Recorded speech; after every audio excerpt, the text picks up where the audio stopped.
Hai, gue Akbar. Welcome to my podcast.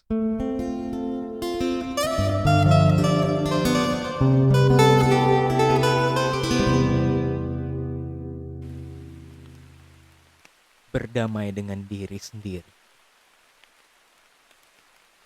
Apa yang terpikirkan ketika lu mendengar kalimat itu? Apakah bagi lu itu adalah sesuatu yang sangat klise dan tidak realistis? Ataukah menimbulkan sebuah tanda tanya besar? Apakah mungkin manusia mampu berdamai dengan diri dia sendiri? Atau yang menjadi pertanyaan adalah bagaimana caranya berdamai dengan diri sendiri? Jadi fokus gue kali ini adalah di yang nomor 3 tadi. Bagaimana caranya berdamai dengan diri sendiri. Tapi sebelum masuk ke sana, gue jelasin dulu nih. Berdasarkan pemahaman gue ya, bahwa sebetulnya berdamai dengan diri sendiri adalah sebuah proses yang harus dilakukan setiap manusia.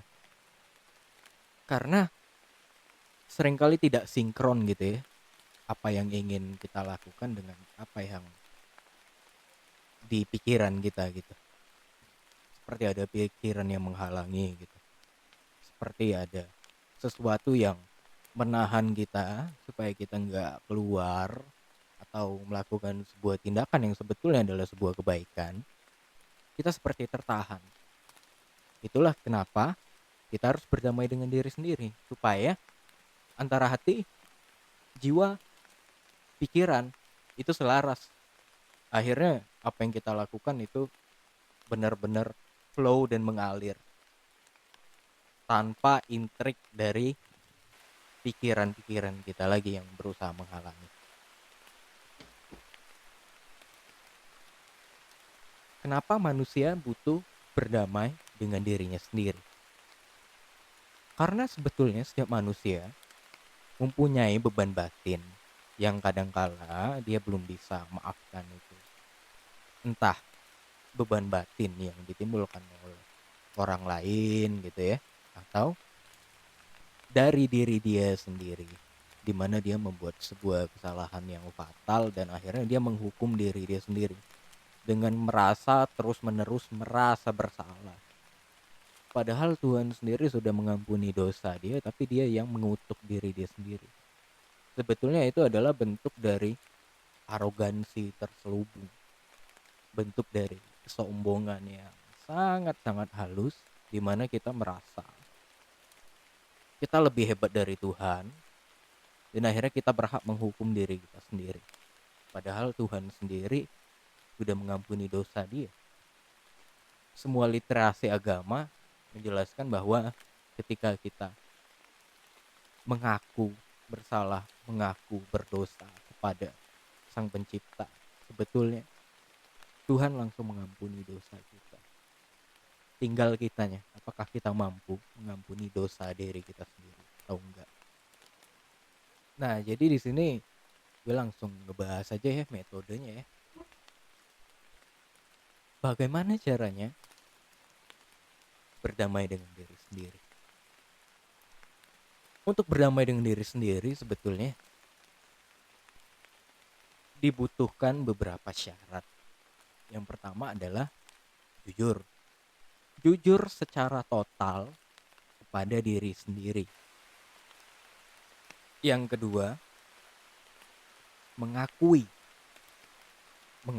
kesalahan yang diperbuat orang lain atau yang kita perbuat sendiri. Yang ketiga, menerima bahwa realita itu sudah terjadi dan tidak bisa diubah. Yang keempat, memaafkan baik orang yang membuat kesalahan kepada kita yang memunculkan sebuah dendam, sebuah ketakutan yang membuat kita trauma terhadap menjalani sebuah kehidupan, atau terhadap diri kita sendiri yang dimana kita sering berbuat sebuah kesalahan yang menjadi sebuah kesalahan fatal dan menyebabkan sebuah konflik yang katakanlah luar biasa terjadi gitu ya di dalam diri kita atau dalam diri orang lain. Nah, kita terima juga itu sebagai realita yang tidak bisa diubah dan kita maafkan. Maafkan diri kita dan orang lain yang pernah bersalah dan hadir melukai kita. Syaratnya itu. Jadi lu harus bisa atau lu harus teguh memiliki 4 syarat itu. Itulah syarat utama atau itemnya gitu ya untuk berdamai dengan diri sendiri. Step selanjutnya, kita udah punya peralatannya ya. Katakanlah seperti itu. Gue analogikan eh, 4 hal tadi sebagai sebuah item gitu. Kita masuk ke step kedua, yaitu ada satu item lagi gitu.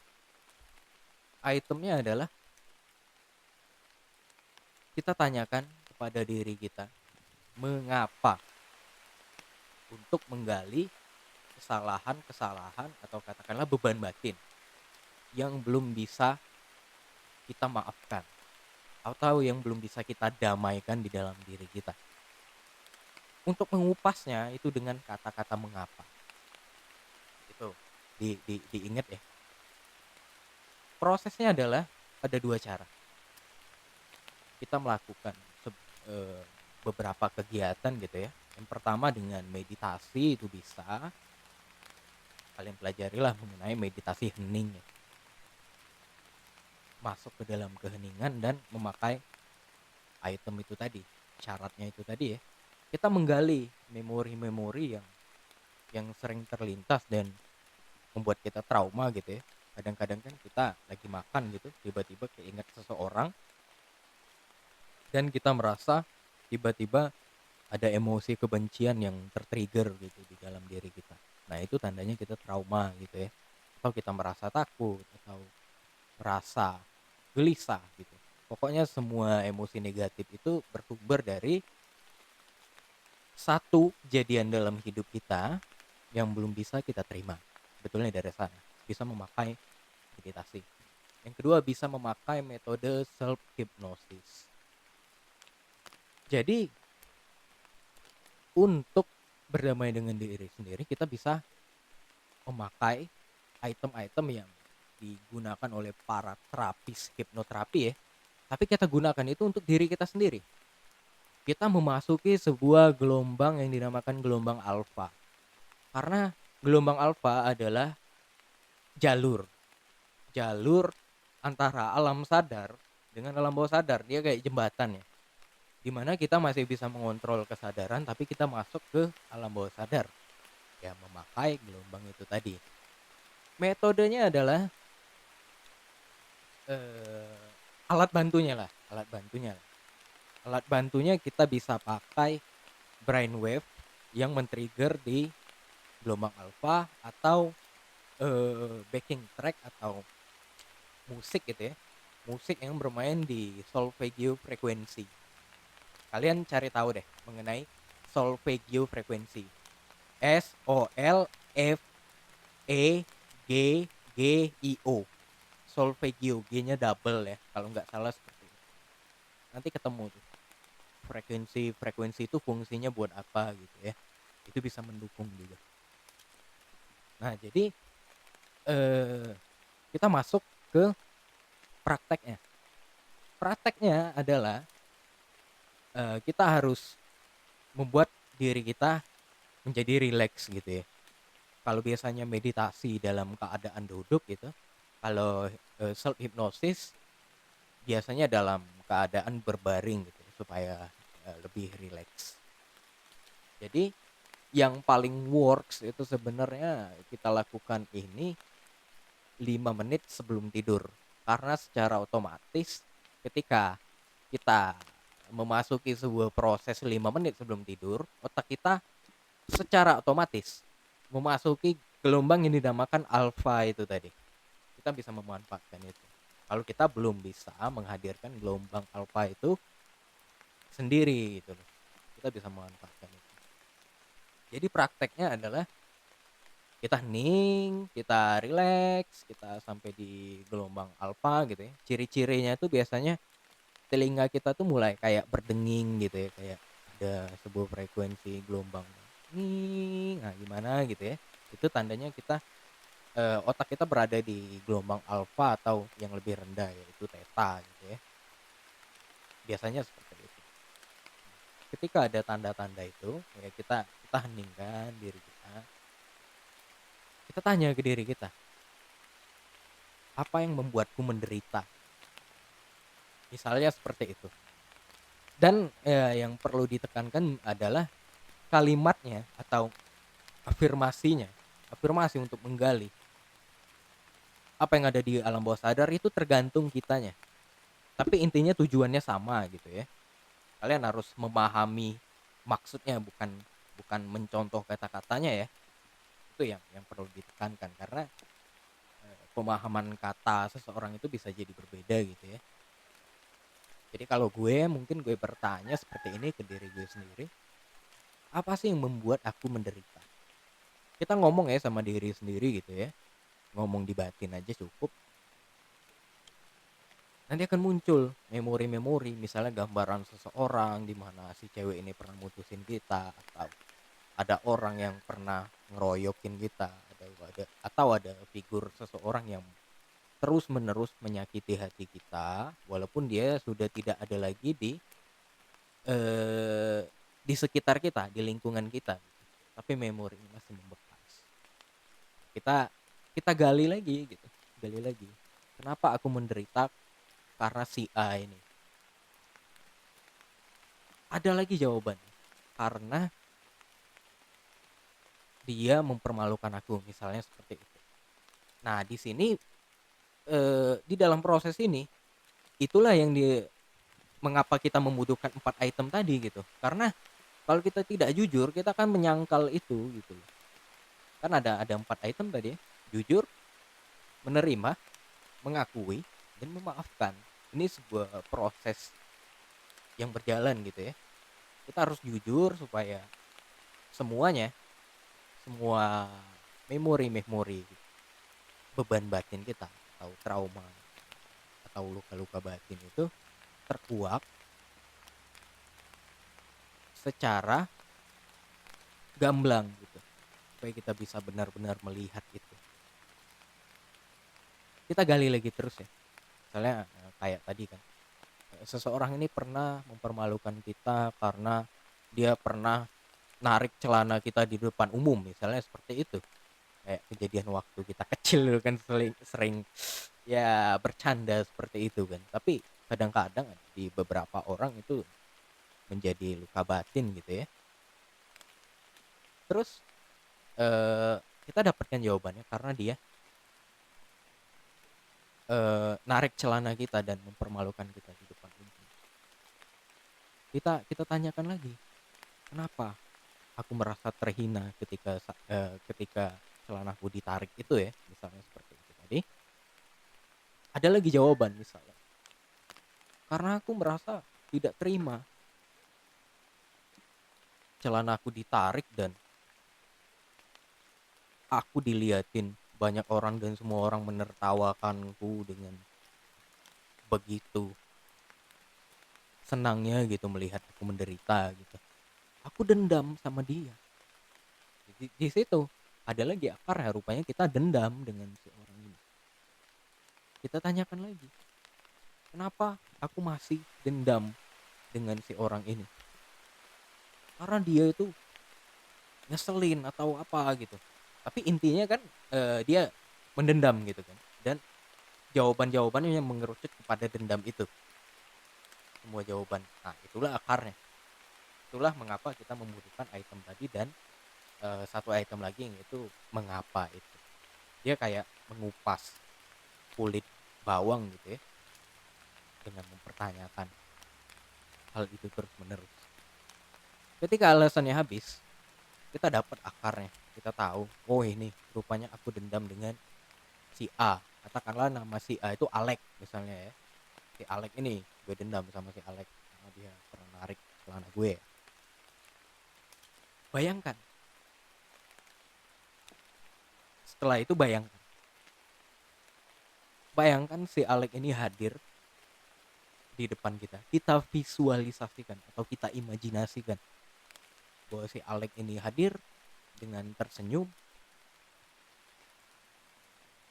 ke kita gitu ya, menghampiri kita, tersenyum sambil merangkul kita, di mana dia meminta maaf atas kejadian yang dia buat itu. Misalnya kita membayangkannya gini, bro, maafin aku ya, aku dulu berbuat jahat sama kamu, aku nggak kepikiran saat itu, aku nggak tahu kalau perbuatan itu menimbulkan sebuah luka batin yang luar biasa. Maafin aku ya. Bayangkan dia memeluk memeluk memelukmu ya, memeluk elu ya, dengan sangat erat, dengan penuh kasih, dengan bener-bener tulus ingin meminta maaf, dan lu maafin dia.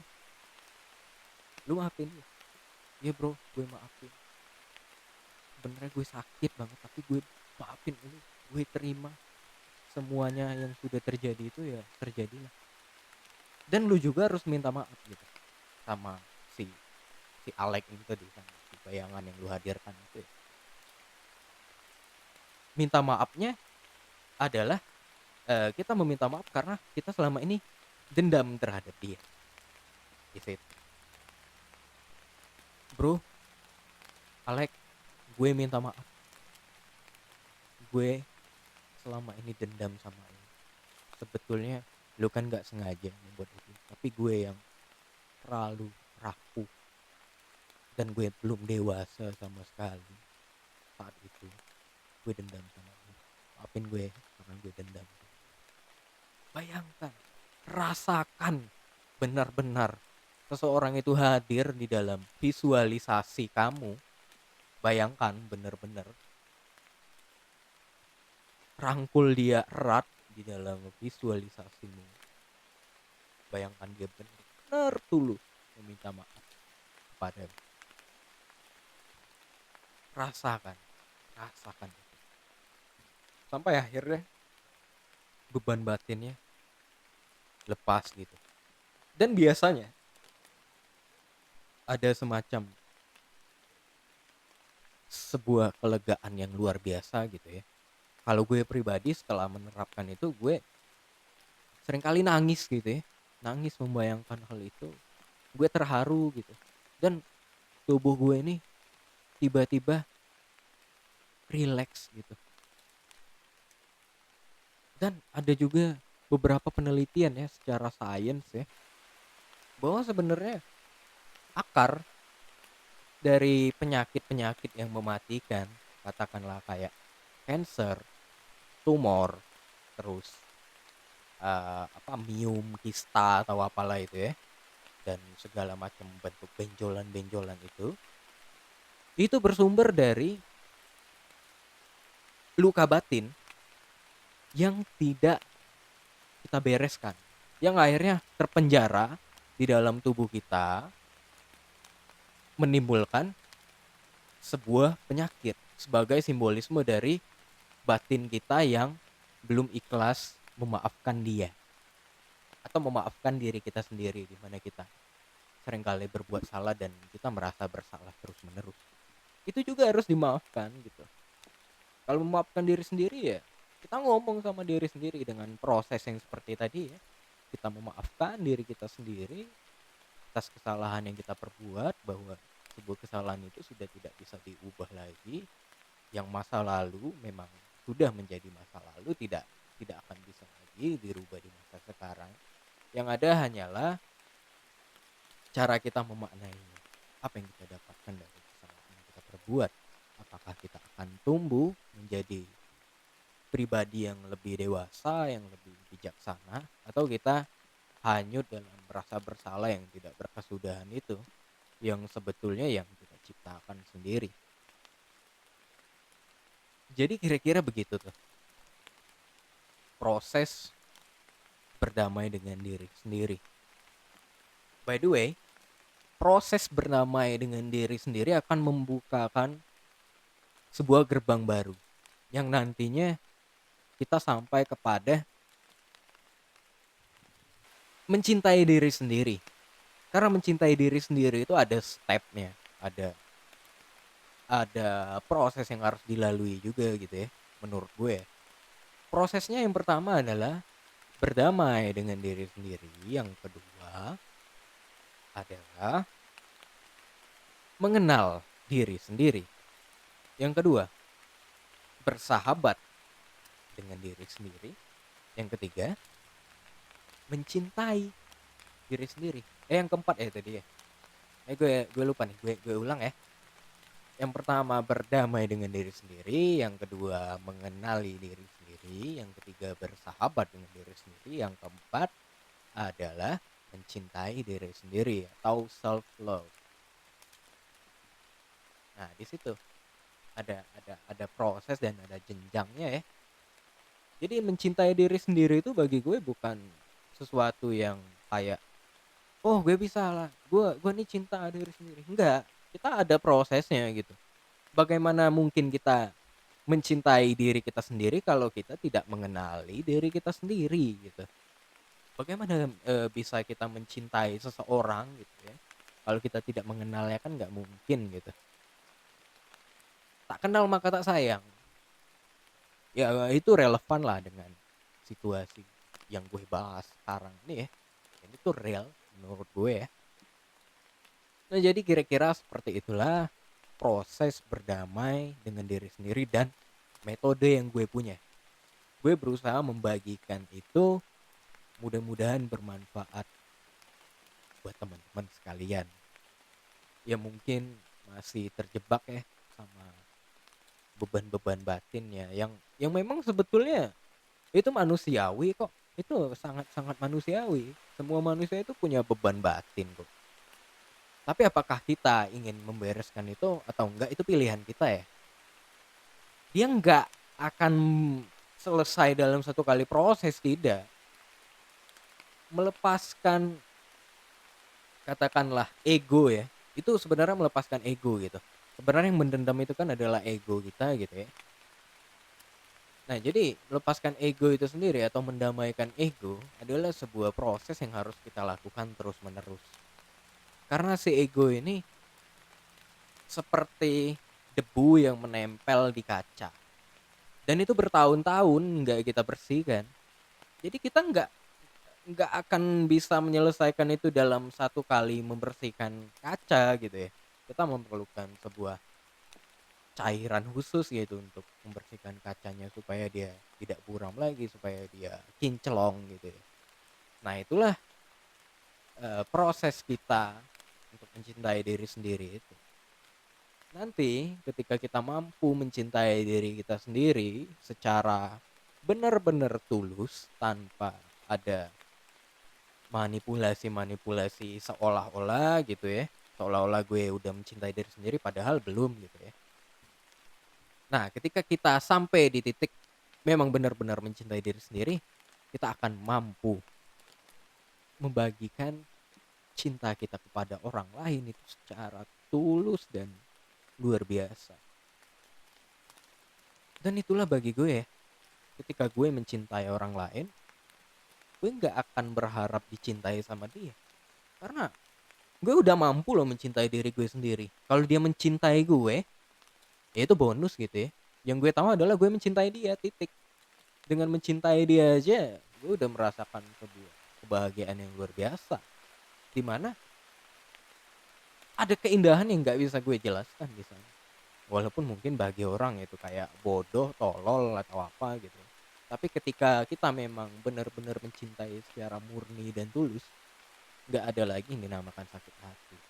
Karena kita tidak lagi mengandalkan ego sebagai pengambilan keputusan kita. Kita berdasarkan hati nurani.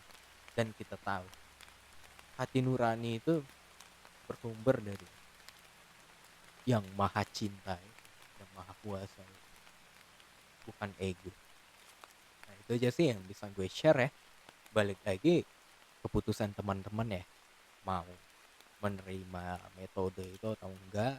Gue cuma sharing aja yang menurut gue sesuatu yang berguna, sesuatu yang mungkin bisa bermanfaat bagi teman-teman sekalian, yang tentunya yang gue alami dan gue jalanin dan itu efeknya luar biasa banget ke dalam hidup gue ya. Oke, itu aja kali ini. See you ya di next episode. Gue bakal membahas hal-hal seperti ini. Bakal banyak deh nantinya, tergantung intuisi aja ya. Gue hanya ikutin intuisi dan hanya mengekspresikan apa yang ingin gue ekspresikan gitu ya. Tapi kalau ada teman-teman yang ingin membahas sebuah topik tertentu dan kalau relevan menurut gue dan gue paham tentunya ya,